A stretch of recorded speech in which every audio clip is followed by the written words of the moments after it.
আমি এখন কি করব? আমি তো কিছুই ভালো লাগছে না। কি করব?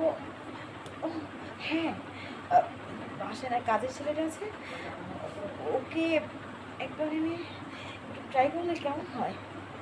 আর তাছাড়া বাসায় তো কেউই নেই, কেউ বুঝতেও পারবে না, জানতেও পারবে না। তাহলে আচ্ছা, ওকে ডাকি।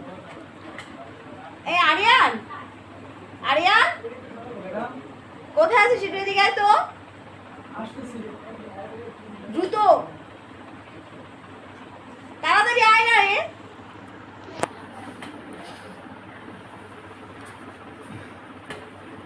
কি হয়েছে ম্যাডাম?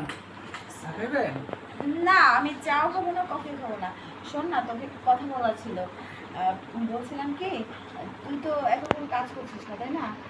আর তাছাড়া কি হলো? হাত ধরতেছেন কেন এমনি?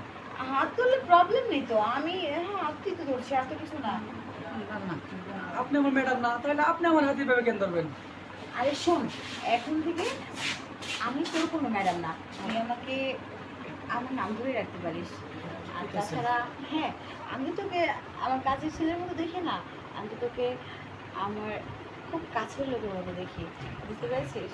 হ্যাঁ। তাই ম্যাডাম, আসলে আমি যখন আপনার বাড়িতে কাজ নিলাম তখন থেকে কিন্তু আপনার উপর একটা অন্যরকম নজর ছিল আমার, কিন্তু বলতে পারি না। আজকে যেহেতু আপনি প্রকাশ করছেন না, তাহলে তুই আমার মনের কথা বুঝে গেছিস।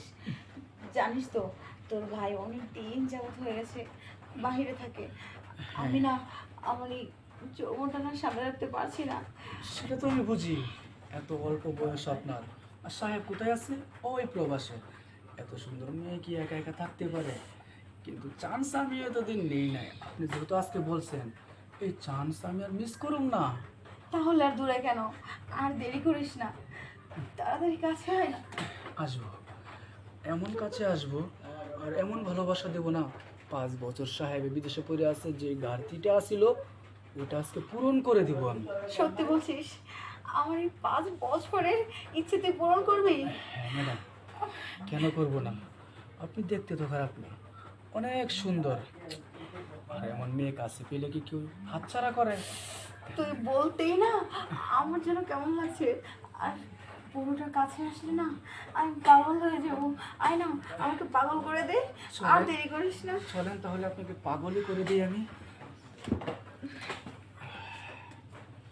সত্যি ম্যাডাম, আপনার কাছে আইসি না, আমার মনে হইতেছে কি জানেন, আমি স্বর্গে বাস করতেছি। তাই বুঝি? হ্যাঁ, তাহলে আর দেরি কেন করব? চলেন আপনার চাওয়াটা আমি পূরণ করে দেই। হ্যাঁ, আয়। ছাড়েন! এসব কি বলছিস তুই? কি হলো তোর? কি হলো? কি ভাবছেন আপনি আমার নিয়ে বিছানায় চলে যাবেন আর আমি আপনার বিছানায় চলে যাবো? মানে? ওই রকম ছেলে আমি না। আরে আমি তো জাস্ট আপনারা ট্রাই করতেছিলাম যে আপনি কি সত্যি কাটবেন। যাই অ্যাকশন দেন। অ্যাকশন। আরে আমি তো আপনারা ট্রাই করতেছিলাম যে আপনি কি সত্যি সত্যি নারী নাকি দুশ্চরিত্রা, কিন্তু আমি যেটা মনে মনে ভাবছিলাম ঠিক সেটাই হয়েছে। আরে আর এতক্ষণ আমি আপনার সঙ্গে যা করলাম তাহলে তাল মিলাইছিলাম, দেখলাম বড়া কলসি বাজে না বাজে না। সত্যি শোন ভাই, দেখ তুই এমন করিস না, তুই একটু বোঝার চেষ্টা কর। তোর ভাই অনেক দিন হয়ে গেছে আমার কাছে থাকে না, তুই পাগলামি করিস না ভাই, তুই আমার কাছে আয় ম্যাডাম, প্লিজ। আমার গায়ে থেকে হাতটা সরান, একটা কথা বলবো। আরে মানুষের মনের ক্ষুধাটাই না বড় ক্ষুধা না। ওই সাহেবটা ওই প্রবাসে পড়ে আছে কার জন্য? শুধুই আপনার জন্য, যেন বাংলাদেশে আইসা আপনার দুবেলা দুই মুঠো ভালো খাওয়াইতে পারে, ভালো কিছু পড়াইতে পারে। আর আপনি কি না আপনার মনের চাহিদা পূরণ করার জন্য একটা কাজের ছেলেরে নিয়ে বিছানায় চলে আসছেন? যদি এতই মনে চাহিদা থাকে না, তাহলে চলে যান ওই যে পতিতাল নামে যে কিছু কিছু জায়গা আছে, ওই জায়গায় চলে যান আর মনের ক্ষুধা নিবারণ করেন।